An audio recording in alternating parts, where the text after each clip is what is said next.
I lived here until I was 18, and then I went to Ohio for a couple of years, and this is about 4 of those years. This is called Home from the War. I made every right choice. I said yes. I leaned in. I attended all the meetings even when I didn't have to. And I kept attending those meetings long enough that eventually I started leading them. I took notes. I sent emails. I posted flyers. I talked to friends and strangers alike. I knocked on doors when I was scared. I opened doors when I was brave enough, and I stood there an extra moment every time the door was closed in my face in case they had made a mistake. I was not a straight-A student. I made the dean's list my freshman year because I had worked hard, and because I had struggled, and because I had failed. And I was given another chance because I was learning, and I was growing. And growing takes time.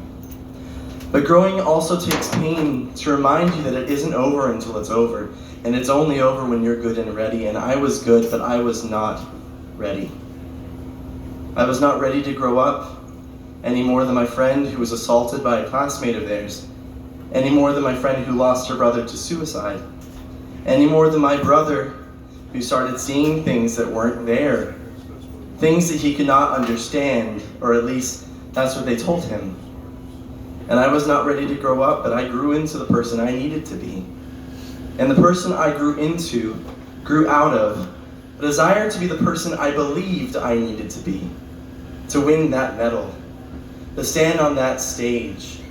To look out at my peers and hear them say, hands clapping, voices cheering, thank you for your service.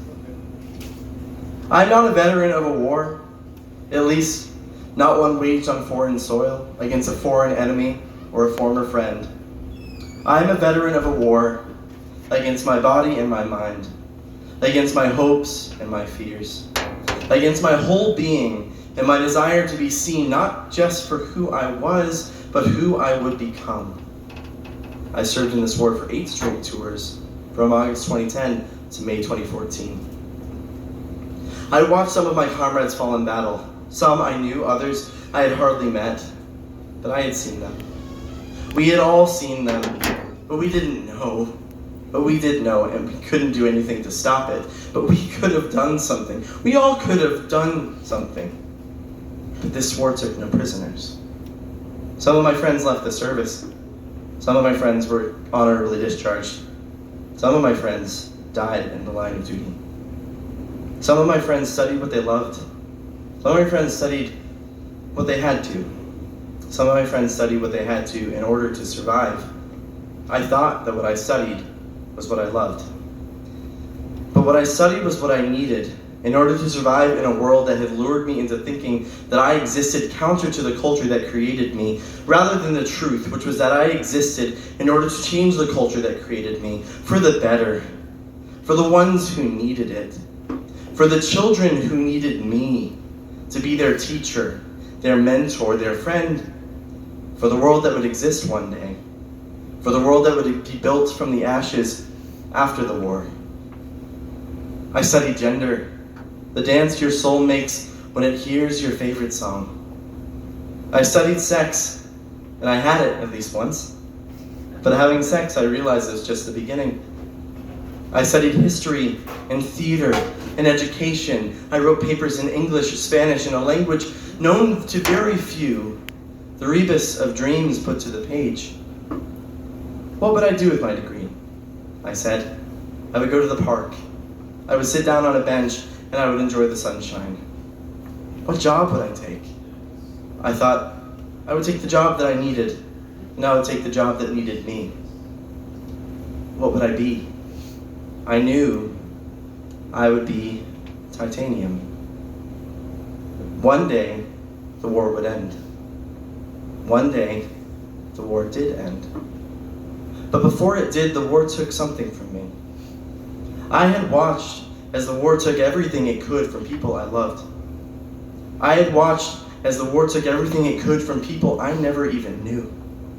I had watched and I had fought and I had striven, and I had grown so weak from growing, so tired from loving, so sick from being unseen, unknown, misunderstood, even by myself.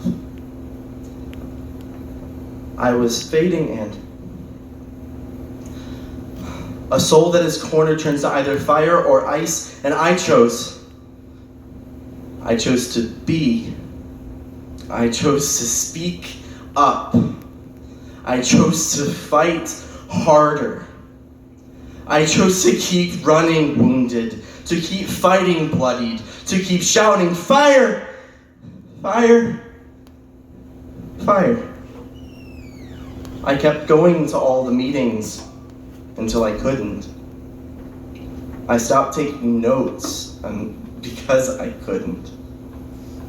I lost friends because I wouldn't say I'm sorry often enough, even though I was the one who had died, and I was the one who was lost, and I was the one who was scared.